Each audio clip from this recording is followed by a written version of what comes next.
Hello YouTube, this is extremewirehead, and I'm going to talk about a video game that I've been playing quite a bit of recently, and it is Race the Sun. Imagine for yourself an endless wasteland and a very, very fast car. For some people, that's probably the ideal dream, drag racing through the endless forever in a Mad Max sort of way, and to some extent, I can understand some of the fun. There's a certain amount of bliss being able to not have to bother with traffic rules or anything like that and just speed away. Race the Sun poses that idea, except instead of a car, you're given some sort of glider thing, and the urgency, the reason why you're doing all of this is because you're solar powered.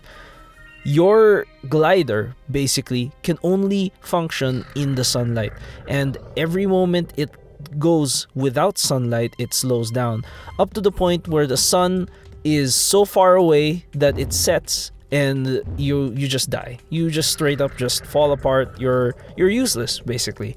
And that's the idea of the game. You have to race the sun, you have to keep up with the speed at which the sun sets so that you can run forever. It's like a journey to the east, west, whatever. I'm not exactly sure. I have no idea. But it's pretty fun, and what makes it exciting is the speed, the amount of obstacles, the crazy maneuvers, and being very, very accurate, being very fluid with your actions. And that's probably its greatest strength.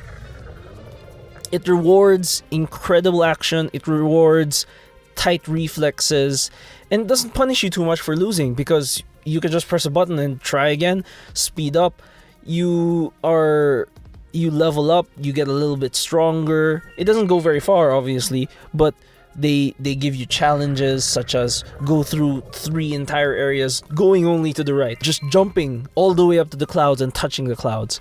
But at its core, it is a speed game. It is a racing game, drag racing to be more exact. You're not racing anyone but yourself and the sun.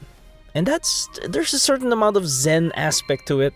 Very, very, very clean. I can understand why it was originally a mobile game, and porting it over to the PC allowed me to play it at a very, very, very fluid rate, and it's amazing. It feels amazing. Sound is great. It's one of those things that if you find puzzle games not zen enough, or not zen in your way, then this is an alternative and something that I could get behind and constantly play for long periods of time. If you get bored of just racing the sun, one of those things that people who like to compete, it's one of those things that they do, because you can there are actually scoreboards, and the maps are randomly generated, but they're randomly generated daily for the entire populace, for everyone who plays the game. So when you log in for the day, it changes for everyone exactly the same way, and you have to figure it out, find the optimal strategy, and as far as you can go. You can't memorize everything, so a lot of it is reactionary, but at a certain point you get better and better and better, push forward and get that amazing high score of millions and millions of points, and that's pretty fun. It's got this arcade feel to it. If that's not your jam, there's also the apocalypse mode, which is so difficult that I'm amazed that I'm even able to get through 3 zones, and that is a feat on itself, because I think that's only maybe the first 3 minutes, and that's pretty scary to me, because it's quite ridiculous. There's a reason why they call it apocalypse. And the last thing is they have this puzzle mode, which is basically just instead of speeding away in what is essentially a maze, you speed into an actual maze, and very, very slowly.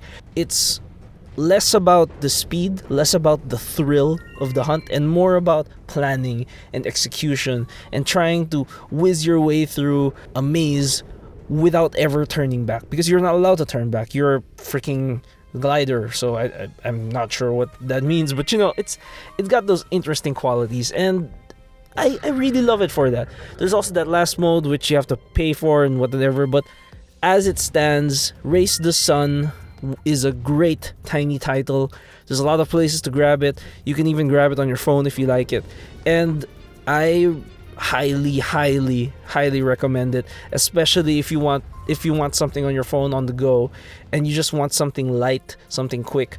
It doesn't have the same quality as, let's say, runners, where like Temple Run or Jetpack Joyride. They are fun in their own right, but this one feels the tightness of the controls and actually running around in a glider is far more compact, and it drives me further because it feels fast. It actually feels like I could lose control at any moment, and the only thing stopping it is my will.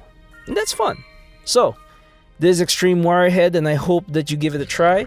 I hope that you like it.